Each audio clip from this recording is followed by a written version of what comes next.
So with hindsight, looking at the tickets for the Monday Night Raw that just happened last night in Madison Square Garden, maybe now we can kind of justify the prices, seeing as we got like a pay-per-view level show. Huge stuff kind of coming out of it. We're going to get a rematch between Dominic Mysterio and John Cena for that IC title in Dominic's hometown, this time in San Diego. I did think we were going to have at that point, Ray and Dom kind of for the IC title, but kind of what's been happening, I guess, with Cena, we kind of have a more interesting thing happening kind of in the fold, so we're going to be getting that. What happened is Cena comes out kind of to kick off Raw, his final Raw kind of period ever as a competitor, as a full-time wrestler, as John Cena kind of, as the guy. Dom kind of interrupts him after John's usual platitude, kind of thanking everybody for this final run, and the Judgment Day kind of come out and help Dominic kind of backing up Dominic against Cena, after Dominic kind of names the terms for the rematch on his own terms, kind of getting the heat from the crowd, denying a rematch happening tonight like Cena suggests. Essentially two match, then the Judgment Day, we have Sheamus and Rey Mysterio, big friends of Cena's and kind of rivals in the past as well, good peers, to come aid Cena in kind of like an all-star tag team up and stuff like that to kind of have a crazy 6-man tag match to start off Raw. The faces get the win here, which is a really fun kind of like house show-esque match. It was just really fun, enjoyable, and a great way to start off Raw. Really kind of fed into the crowd that was really feeding for Cena that night. Everyone wasn't as crazy as in Boston, I think, because obviously hometown and everything, but you had the big fanfare for Cena here in New York. So that was a great segment to kind of just kick off everything, and I am looking forward to Cena kind of most likely, I guess, dropping the belt back to Dom in San Diego, via shenanigans or something like that. I kind of see that happening now that Dominic is going to be reinvoking his rematch clause against Cena, this fast. For the women's segments, we had two, I think, awesome women's segments kind of with the War Games kind of setup of now Rhea, Io, Charlotte, and Alexa versus the Kabuki Warriors, Lash Legend, and Nia Jax. Now, while I do think it was kind of thrown together, I do think everyone here has a lot of fire and connection to each other. I think Lash is someone who, her presence alone, is gonna turn eyes. So it's obviously been a really fun pairing, and she has that natural charisma that kind of works off of Nia Jax in a way, which is really cool. So it kind of makes them kind of like a power team, in my opinion. While the crowd was kind of letting Alexa, she was kind of going off on Charlotte about her lack of friendship and her lack of wanting to trust Rhea, and she should put that aside to really help out Alexa, who is supposedly her best friend, and join the War Games team. Eventually, everyone comes out to attack Alexa, the Kabuki Warriors, and Nia and Lash, and then eventually Rhea, Io, and eventually Charlotte then come out to help her out. Later in the show, during the IC title match between Maxine Dupree and Becky Lynch, we have a returning AJ Lee who helps Maxine Dupree win the IC title.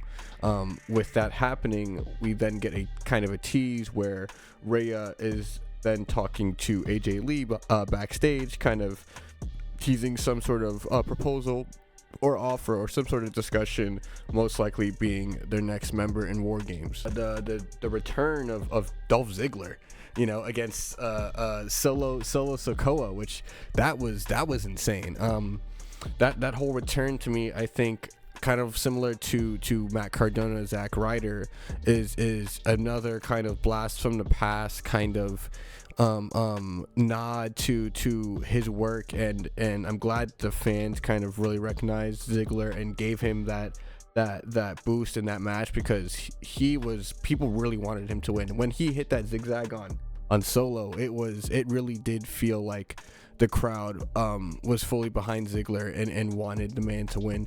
So it was an excellent time, great match. Solo did go over, but it was just really fun to see Ziggler back. He looks great. I know he's doing great work, in TNA under his name, Nick Nemeth, and it was just great to see him kind of come back, under the Ziggler moniker, and for the crowd to really enjoy that. So I thought it was great work. It was great to see Ziggler. I do hope both Ryder and Ziggler get get a bit more one-offs. And I just, like I said in the past video, kind of about Ryder's situation, I do hope that there's similar things that happen like that in the future for WWE to make the world really of wrestling feel more connected.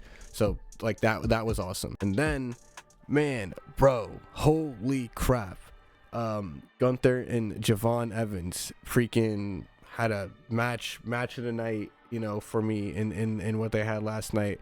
The perfect kind of high flyer, scrappy athletic underdog against the monster Gunther, you know. And it's crazy because Javon is, like he said, 21, you know, and he's so young but has such good timing and awareness, you know, to make things work.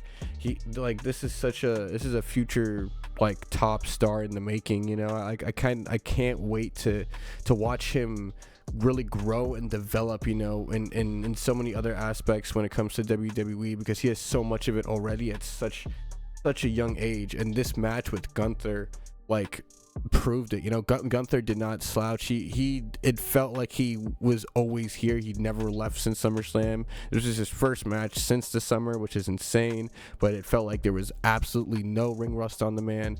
It was an excellent match that made Javon Evans look like a star and made Gunther look like a monster, and a monster that Javon earned the respect of. Great showcase of both talents, and I think exactly what Cena had wanted to instill in what this tournament means, you know.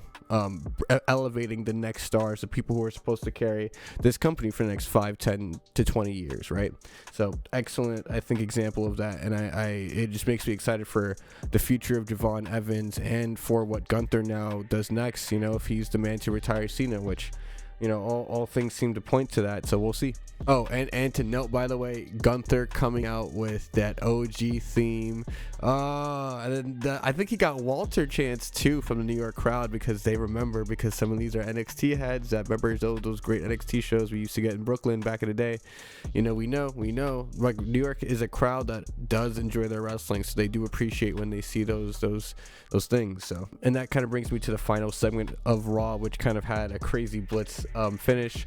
We kind of had a face off between all the War Games participants coming up. For the men's War Games side, you had Logan Paul and Drew, new members kind of division, kind of maybe temporarily, who knows, for this War Games situation with Braun and Bronson, you know, with Heyman, and they faced off against, you know, Punk, Cody, and the Usos. And with that happening, essentially, Paul had a ace up his sleeve, or as he thought, essentially, with Brock Lesnar returning to kind of wreck house and to a monstrous pop, because you always know the Brock pop is always the Brock pop. And then the plan B, or the ultimatum that the faces had, was the return of Roman Reigns. I guess officially, again, we have another Roman Reigns returns meme on Raw, but to a monstrous pop, the equilibrium to Lesnar, the one who dumped the tractor in the ring on him, his equilibrium. Roman Reigns returned to a monstrous pop. And I just want to note the sell of the Superman punch that Brock sold for Roman there last night was amazing. Absolutely. It's always refreshing to see when Brock is excited to work and really puts in that effort, because he is an amazing, like, performer and wrestler, you know, as well as a freak athlete. So it's fun to see him, you know, having a good time with this and getting the whole segment that we got, you know, Bronson and Roman crashing into the barricades, everyone fighting each other to end to a chaotic pay-per-view almost level Raw that reminded me of the peak of kind of like that 2024-2023 era. Segment after segment, you were getting building blocks for stories and just more things moving forward to get you excited for what's going to happen next week. So it's just super refreshing that this MSG show, that they seem to treat really bigly, or huge bigly, was a very big success and finally a decent Raw in what's been a string of shows where it's been really one or two segments that have been enjoyable and the rest has felt like filler. Just kind of like I said with the Zack Ryder video, you know, this John Cena kind of narrative moving forward does really open the doors up for a lot of cool creative decisions that can kind of happen last minute. You know, it does feel like with this Time Is Now tournament, kind of with like Dragunov's, you know, US Open title and a lot of things moving in order, it does feel like there's a reshuffling of the board in terms of like we need to make sure our young talent is elevated, because as Cena mentioned, that is the purpose of really their industry. And once you're done, when you go out on your back, that is what you do. You have to give back, you know. So it just an excellent Raw, and it did feel it felt to take a quote from some other YouTubers that I enjoy, it felt there was a sense of urgency in this Raw. You know, things were moving at a brisk pace because it felt like each of the segments wasn't long and droning on, but actually real and happening in the moment, not something just to pad out time. You know, so excellent Raw. You know, let me know what you guys kind of thought about everything. It just feels good to have a show that had so much content to talk about and to look forward to what will happen this Friday, kind of with the continuation of the tournament, to see who will face Gunther. But just in general, like the various story avenues that can happen with, you know, a returning AJ Lee, with the John Cena tournament, with what's happening with Stephanie Vaquer, with the men's War Games now with a returning Brock Lesnar and Roman Reigns added to the mix, with there's so many angles, you know, going into now what can be an extremely stacked and maybe sleeper pay-per-view of the year in War Games is now be unfolding kind of among us, and I think now we're going to see that huge push. So let me know what you guys kind of think about everything and how good this Raw was, or if it was a stinker to you, and take care, and can't wait for SmackDown on Friday.